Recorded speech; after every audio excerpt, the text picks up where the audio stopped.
If you are an IT support professional or run your company's service desk in charge of Active Directory updates, most often, these updates arrive in the form of support tickets, emails, electronic or paper forms.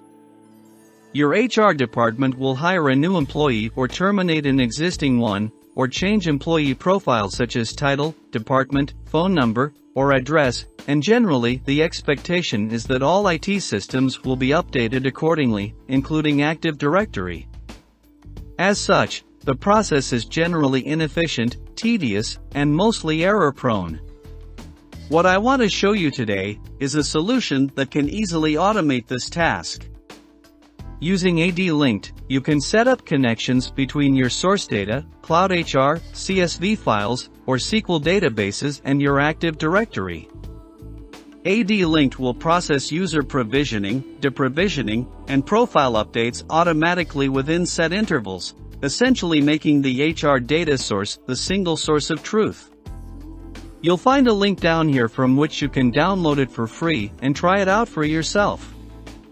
I will go through the steps necessary to create a simple connection job and synchronize some sample data that I have prepared. Before we begin, for this application to work efficiently, you will need to designate a key field that relates records from your HR source data file to your user objects in AD, establishing a one-to-one relationship. Generally, employee ID is the most common attribute used in this case. If you have your employee IDs already populated in your Active Directory, great, otherwise you must think of a way of doing this and populating your employee IDs in Active Directory so that you can do a proper synchronization. You may use Adlink to accomplish this task. You can key off of another field, possibly email address, to populate employee IDs in Active Directory, prior to a full implementation of Adlink.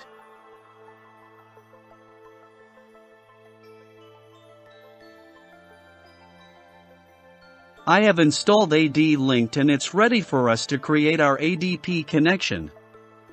What I'm going to do today is to show you how to connect to ADP Workforce to sync its employee data with AD. You need to contact your ADP representative and request credentials to connect to their APIs.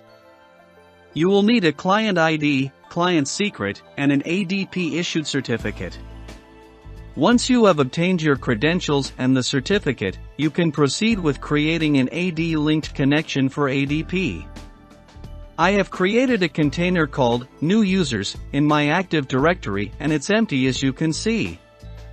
What I'm going to do is create a new connection by clicking the New button and the connection wizard pops up asking me to select the type of connection that I am trying to make. I select ADP Workforce from the drop-down menu. I will be asked to provide my client ID, client secret, and the location of my ADP certificate file.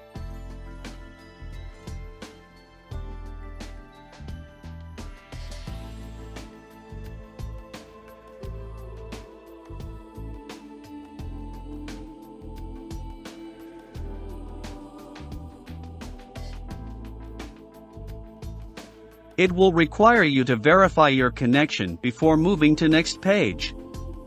On the next screen you will have to enter your Active Directory credentials, whatever credentials you will be using for this connection to connect to AD and make the additions and updates. So here I'll enter my domain controller's server name, a username, and my password.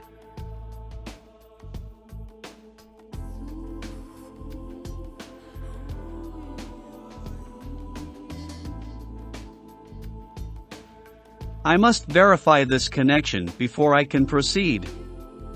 Next, you have a table that you will use to map your attributes.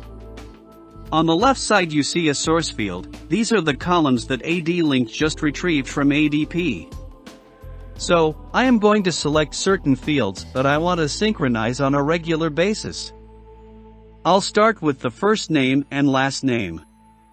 If you want to create new users in AD, you must have a first name and last name for the new user object, so I will do that first and then map to corresponding AD attribute and add to my list here.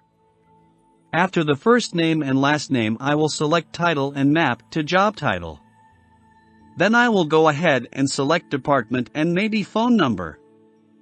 Now, another thing we can do here is to set the default value for this mapping.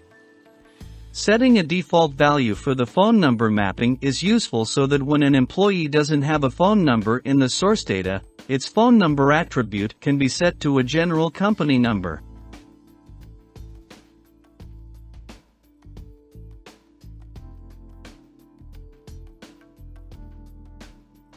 So, in this case we will set it to 5559998877.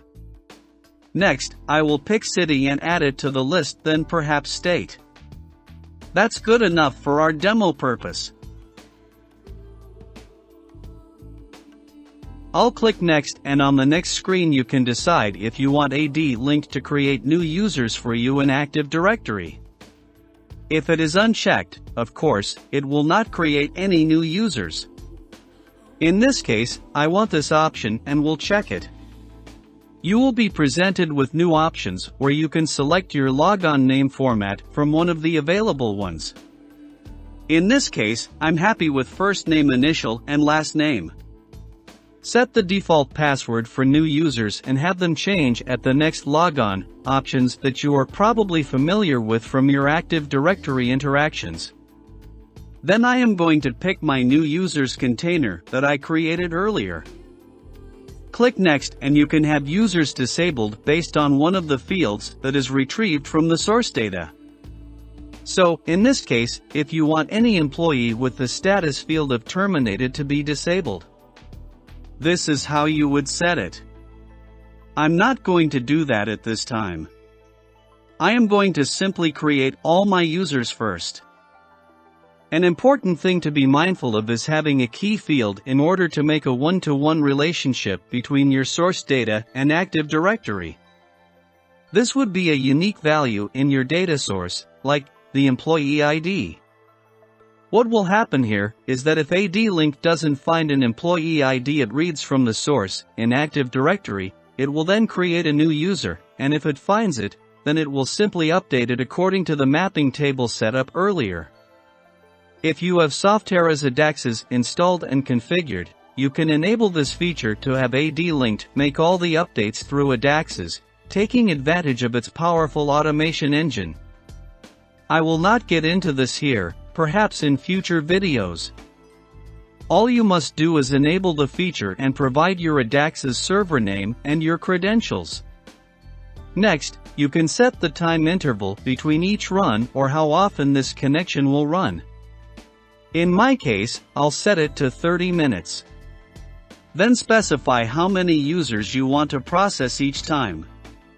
If this is a test run, maybe you want to set it to 5 users initially and then change later when everything is to your liking. I'm going to set it to 5 users just for our demo purposes here. Last option here allows you to get a table view of the source data. This is the data Adlink retrieved from ADP in the viewer.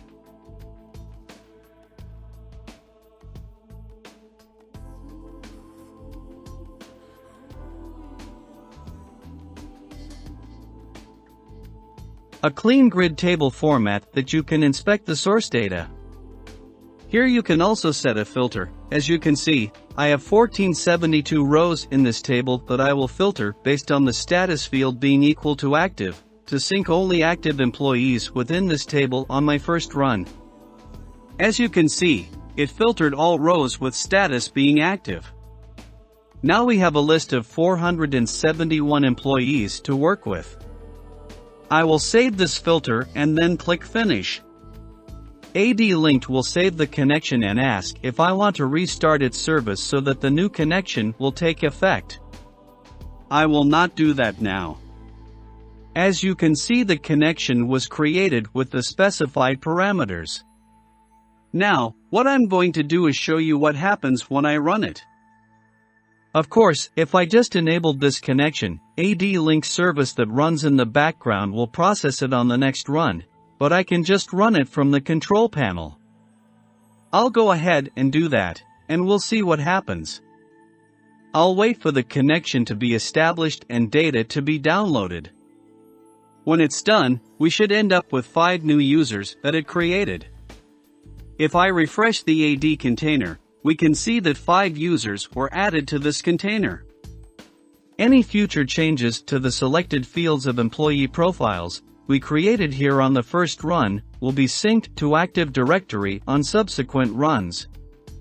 We can also review Adlink's log here, which will show us all the additions and updates, along with any errors that it may have encountered.